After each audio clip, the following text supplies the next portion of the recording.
Hello, আসসালামু আলাইকুম viewers. আরেকটি নতুন ভিডিও নিয়ে আপনাদের সামনে উপস্থিত হলাম। আজকের ভিডিওতে মূলত আমি আলোচনা করব ১০০ পিস সাদা ডিম দেওয়া লেয়ার মুরগি পালন করে ডিমের উৎপাদনে আনতে বা ডিমের প্রোডাকশনে আনতে কি পরিমাণ টাকা খরচ হবে এবং ডিম আসার পরে আপনারা কি পরিমাণ টাকা আয় করতে পারবেন। আপনারা কিন্তু অনেকেই শখ করে ডিমের মুরগি পালন করতে চান বা একটা ইচ্ছা থাকে যে মুরগি ডিম দিবে প্রতিদিন সকালে আপনারা উঠাবেন। কিন্তু অনেক সময় দেখা যায় ডিমের মুরগি পালন করতে অনেক টাকা খরচ হয়ে যায়। সেক্ষেত্রে কিন্তু আপনারা এই মুরগিটা পালন করতে পারেন না। তবে আপনারা যদি কম করে মুরগি পালন করতে পারেন, সেক্ষেত্রে কিন্তু আপনারাদের কম খরচ পড়বে এবং আপনারা ইচ্ছা করলেই কিন্তু কম মুরগি পালন করতে পারেন। সেক্ষেত্রে আমি অবশ্যই সাদা মুরগি করার জন্য সাজেস্ট করব। কারণ এই সাদা ডিম দেওয়া মুরগি কিন্তু রোগ প্রতিরোধ ক্ষমতা অনেক বেশি। এর জন্য এই মুরগি আপনারা যেকোনো পরিস্থিতিতে বা যেকোনো আবহাওয়াতে কিন্তু বা যেকোনো স্থানে কিন্তু পালন করতে পারবেন। কারণ এই মুরগি অতিরিক্ত শীতও সহ্য করতে পারে এবং অতিরিক্ত কিন্তু গরমও সহ্য করতে পারে এবং রোগ জীবাণু কিন্তু অনেক কম হয়। সেক্ষেত্রে আপনারা যেহেতু মুরগি থেকে দীর্ঘদিন ডিম নিবেন বা ডিম নেওয়ার পরিকল্পনা আছে, সেক্ষেত্রে অবশ্যই আমি এই মুরগি পালন করার জন্য আপনাদেরকে সাজেস্ট করব। কারণ এই মুরগি দীর্ঘদিন পর্যন্ত ডিমের পার্সেন্টেজ ভালো থাকে বা একই সমান ডিম দিয়ে থাকে। এখন আপনাদেরকে আমি একদম সম্পূর্ণভাবে যে পরিমাণ খরচ হবে তা তুলে ধরবো। সেটা হলো সর্বপ্রথম আপনারা যখন মুরগি পালন করা শুরু করবেন, সেটার ক্ষেত্রে সর্বপ্রথম যেটা বিষয় সেটা হলো বাচ্চা। বাচ্চা আপনাদেরকে কিনতে হবে। বাচ্চা কেনার সময় অনেক সময় কিন্তু বাচ্চার রেট বিভিন্ন ধরনের থাকে। তো আমি এখন যে রেট, সেই রেটটা বলতেছি। এখন হয়তোবা ৪০, ৪৫ বা ৫০ এরকম ধরনের রেট আছে। আমি ৳৫০ করে ধরলাম গড় হিসাব করে। তাহলে আপনাদেরকে ৫০০ বাচ্চা কিনতে না সরি ১০০ বাচ্চা কিনতে টাকা লাগবে ৳৫,০০০।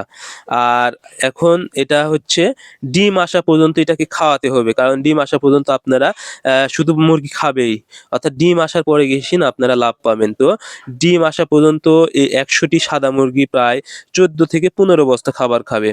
তো ১৪ বস্তা যদি খাবার খায়, সেক্ষেত্রে আপনাদেরকে আপনাদের খরচ হবে অ্যা গড়ে যদি ৳২৭০০ করে ধরেন, সেক্ষেত্রে অ্যা সা ৩৮,০০০ এর মতো খরচ পড়ে। অর্থাৎ ৳৩৭,৮০০ অর্থাৎ ৳৩৮,০০০। এবং বাচ্চার দাম যদি ধরেন ৫,০০০, সেক্ষেত্রে দেখা যাবে ৪২-৪৩,০০০ টাকার মতো আপনাদেরকে খরচ পড়তেছে খাবার এবং বাচ্চার দাম দিয়ে। এরপরে আছে ওষুধপাতি এবং ভ্যাকসিন। এগুলো আমি যদি গড়ে ৳১০,০০০ ধরি, বিভিন্ন ওষুধপাতি বা অন্যান্য যে আনুষঙ্গিক খরচ যদি ৳১০,০০০ ধরি, তাহলে আপনাদের খরচ আসতেছে প্রায় ৫৩,০০০ থেকে ৫৫,০০০ টাকার মতো কিন্তু ডিমের প্রোডাকশনে চলে আসবে। এরপর থেকে আপনারা ডিম পাবেন এবং ডিম বিক্রি করে কিন্তু খাবার কিনতে পারবেন এবং এটাতে আপনাদের কিন্তু লাভ হবে। এখন একটি ডিম দেওয়া মুরগি, সাদা মুরগি প্রতিদিন খাবার খাবে ১১০ গ্রাম, যা ১০০ টি মুরগি দাঁড়ায় প্রায় ১১ কেজির মতো। ১১ কেজি খাবারের দাম কিন্তু ৳৫২ করে যদি ধরি, সেক্ষেত্রে খরচ আসবে আপনাদের ৳৫৭২ অর্থাৎ ৳৫৭০ র মতো।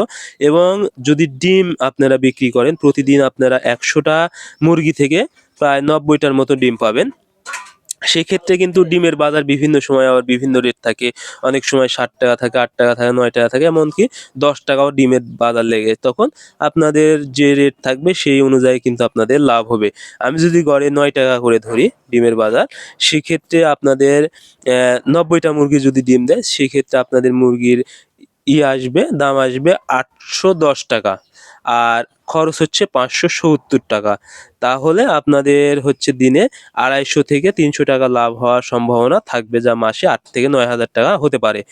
সো আপনারা সাদা মুরগি যদি পালন করেন, সেক্ষেত্রে আপনাদের এরকম পরিমাণই লাভ হবে বা এর থেকে কম হবে। আর একটু বেশি হতে পারে। এটাই হলো একদম আসল হিসাব বা ডিম উৎপাদনের যে খরচ। আমি একদম মুরগি আবার বা আমার নিজের অভিজ্ঞতা থেকে আপনাদেরকে বললাম। সো আপনারা অবশ্যই যদি মুরগি পালন করেন, সাদা মুরগি, এরকম টাকা হলে আপনাদের কিন্তু ডিমের প্রোডাকশন এ চলে আসবে। সো আজকের ভিডিও এ পর্যন্তই। আপনারা আমাদের পরবর্তী ভিডিও পেতে অবশ্যই আমাদের চ্যানেলটি সাবস্ক্রাইব করবেন। ধন্যবাদ সবাইকে। আল্লাহ হাফেজ।